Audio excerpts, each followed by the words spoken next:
ایران کی سیکیورٹی کو دنیا کی مشکل ترین سیکیورٹی میں شمار کیا جاتا ہے، یہاں تک کہ بعض ماہرین کہتے ہیں کہ اس ملک میں بغیر اجازت ایک حساس عمارت کے قریب جانا بھی تقریباً ناممکن ہے۔ لیکن ایک وقت ایسا آیا جب ایک عورت خاموشی سے اس ملک کے اندر داخل ہوئی، اور حیرت انگیز بات یہ نہیں تھی کہ وہ ایران پہنچی۔ اصل حیرت انگیز بات یہ تھی کہ وہ آہستہ آہستہ ان حلقوں کے قریب پہنچنے لگی جہاں تک پہنچنا عام آدمی تو کیا، بعض طاقتور لوگوں کے لیے بھی آسان نہیں ہوتا۔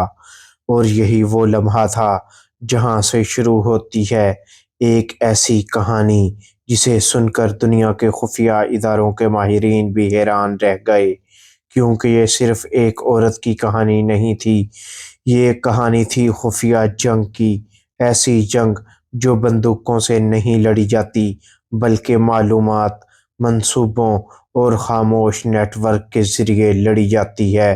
مشرق وسطیٰ کی سیاست میں خفیہ اداروں کا کردار ہمیشہ سے بہت طاقتور رہا ہے، خاص طور پر وہ ادارہ جس کا نام سن کر دنیا کے بڑے بڑے سیاست دان بھی چونک جاتے ہیں۔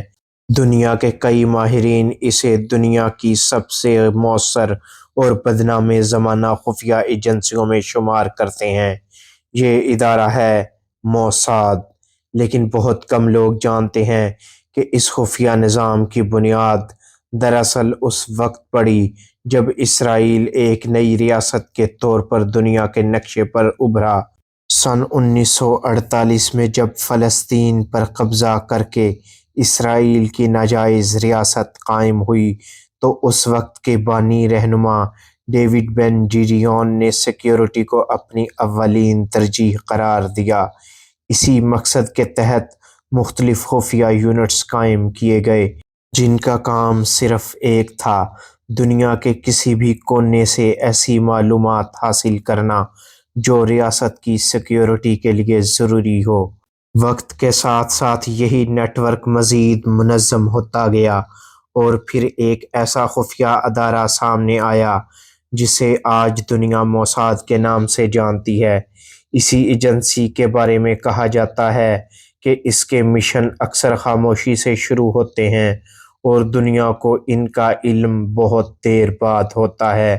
اور شاید اسی لیے جب ایران کے اندر کچھ پراسرار واقعات ہونے لگے تو کئی تجزیہ کاروں نے پہلی بار ایک خطرناک سوال اٹھایا: کیا واقعی ایران کے اندر کوئی خفیہ نیٹ ورک کام کر رہا تھا؟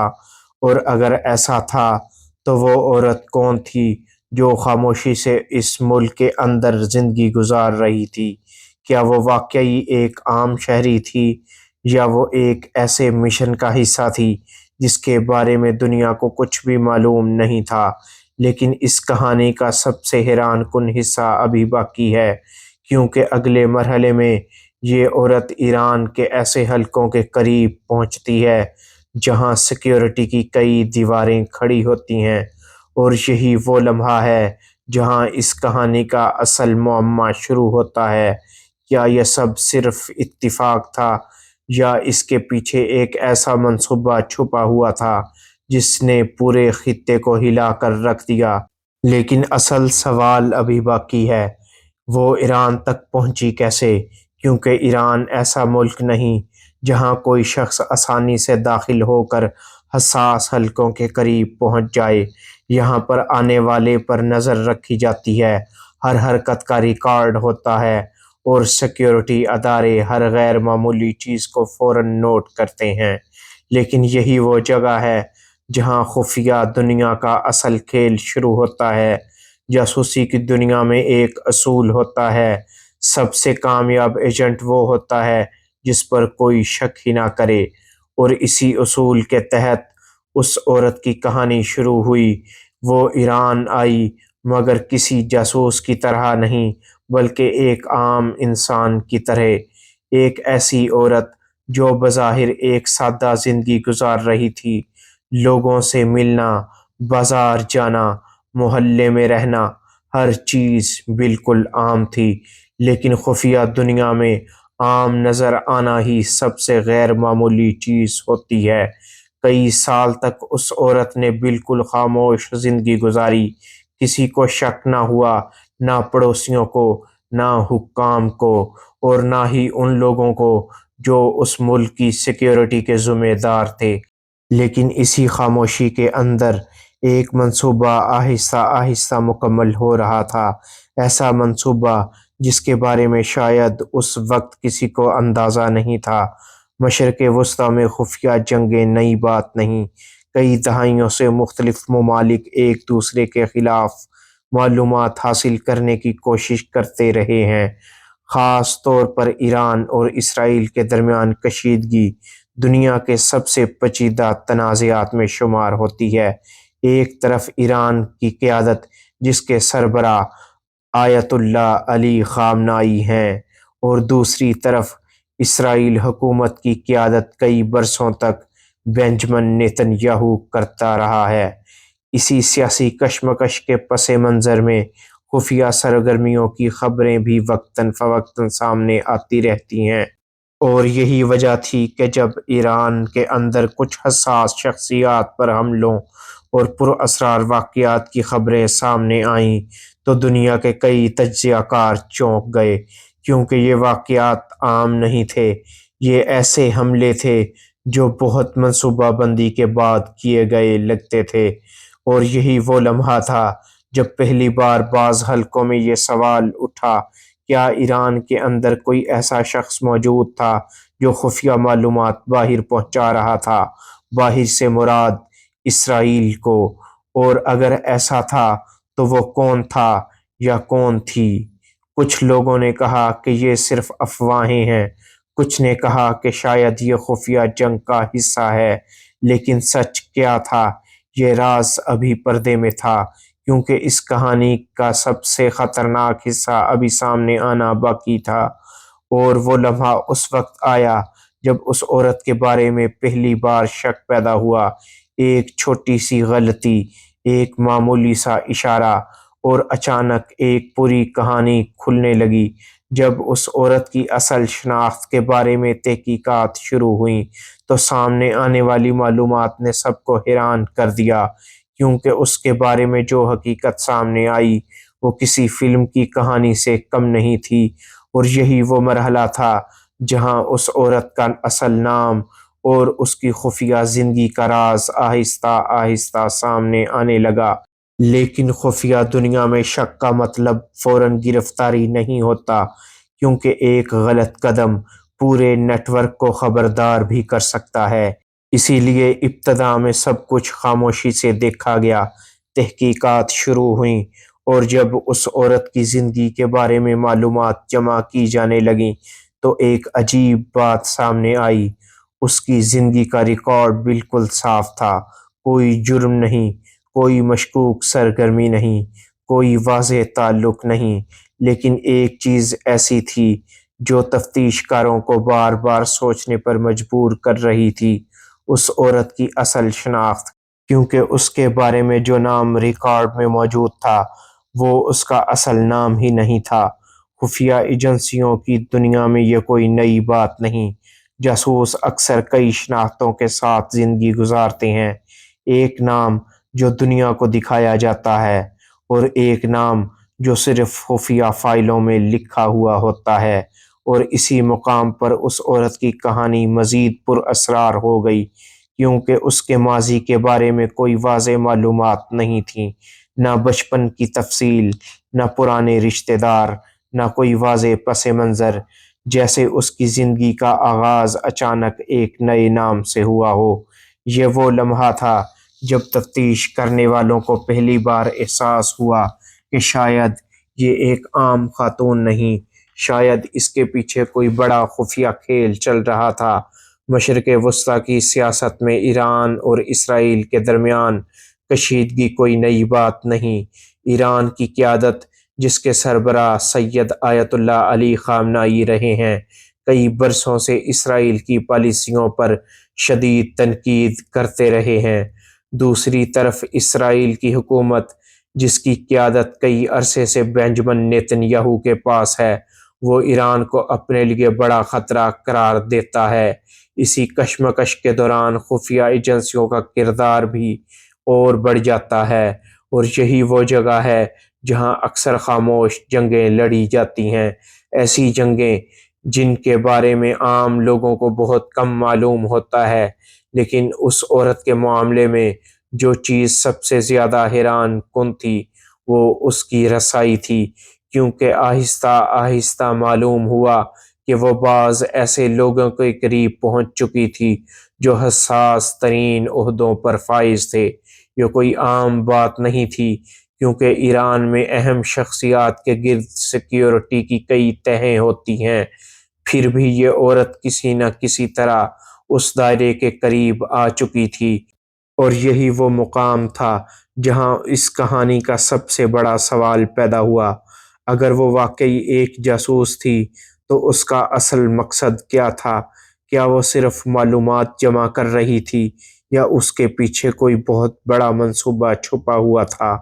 یہی وہ سوال تھا جس نے تفتیش کو مزید تیز کر دیا، اور پھر تحقیقات کے دوران ایک ایسی معلومات سامنے آئی جس نے سب کو چونکا دیا، کیونکہ اس معلومات سے یہ ثابت ہو گیا کہ اس عورت کا تعلق ایک ایسے نیٹ ورک سے ہے جو دنیا کے سب سے طاقتور اور بدنام زمانہ خفیہ اداروں میں شمار کیا جاتا ہے، وہ ادارہ جسے دنیا موساد کے نام سے جانتی ہے۔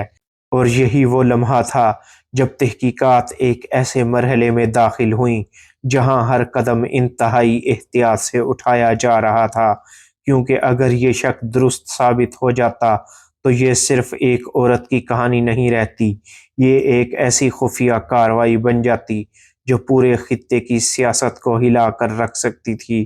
لیکن اصل حقیقت ابھی سامنے نہیں آئی تھی، کیونکہ اس کہانی کا سب سے خطرناک موڑ ابھی باقی تھا۔ وہ عورت یہاں آئی کیوں تھی؟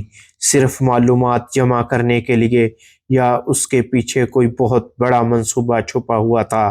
تحقیقات کے دوران جب اس عورت کے روابط کو کھنگالا گیا تو آہستہ آہستہ ایک ایسا نقشہ سامنے آنے لگا جس نے سب کو حیران کر دیا، کیونکہ یہ صرف ایک فرد کا معاملہ نہیں تھا، یہ ایک پورا نیٹ ورک تھا، ایسا نیٹ ورک جو خاموشی سے معلومات جمع کر رہا تھا، لوگوں کے قریب جا رہا تھا، اور مناسب وقت کا انتظار کر رہا تھا۔ اور پھر مشرق وسطیٰ کی سیاست میں کچھ ایسے واقعات پیش آئے جنہوں نے پورے خطے کو ہلا کر رکھ دیا۔ اہم شخصیات پر حملوں کی خبریں سامنے آنے لگیں، سیکیورٹی ادارے حرکت میں آ گئے، ہر طرف ایک ہی سوال گونجنے لگا، یہ سب کیسے ہو رہا ہے؟ کیونکہ ایران جیسے ملک میں جہاں سیکیورٹی کی کئی تہیں موجود ہوں، وہاں اس طرح کے واقعات کسی عام منصوبے کا نتیجہ نہیں ہو سکتے۔ اور یہی وہ لمحہ تھا جب بعض تجزیہ کاروں نے پہلی بار ایک حیران کن چیز سامنے رکھی کہ یہ ممکن ہے کہ کسی خفیہ نیٹ ورک نے اندر سے معلومات فراہم کی ہوں۔ کیا یہ ممکن ہے کہ کوئی ایسا شخص جو بظاہر عام زندگی گزار رہا تھا، اصل میں ایک بہت بڑے مشن کا حصہ ہو؟ اور یہی وہ سوال تھا جو اس عورت کی کہانی کو مزید پر اسرار بنا دیتا ہے، کیونکہ تحقیقات کے دوران کچھ ایسی معلومات سامنے آئیں جنہوں نے ثبوت مزید گہرے کر دیے۔ دنیا کی نمبر 1 کہلوانے والی ایجنسی CIA کے خفیہ ماہرین آج بھی یہ سوال اٹھاتے ہیں، کیا واقعی اس مکار عورت کا تعلق موساد کے نیٹ ورک سے تھا، اور کیا اس کی موجودگی ایک بہت بڑے منصوبے کا حصہ تھی؟ تو CIA کو کیوں پیچھے رکھا گیا؟ یعنی CIA سے یہ سب کچھ خفیہ کیوں رکھا گیا؟ اگر ایسا تھا تو یہ خفیہ جنگ کا وہ پہلو ہے جس کے بارے میں عام لوگوں کو بہت کم معلوم ہوتا ہے۔ یہ وہ جنگ ہے جو سرحدوں پر نہیں لڑی جاتی، یہ جنگ سایوں میں لڑی جاتی ہے، معلومات کے ذریعے، نیٹ ورکس کے ذریعے، اور ایسے لوگوں کے ذریعے جو بظاہر بالکل عام دکھائی دیتے ہیں۔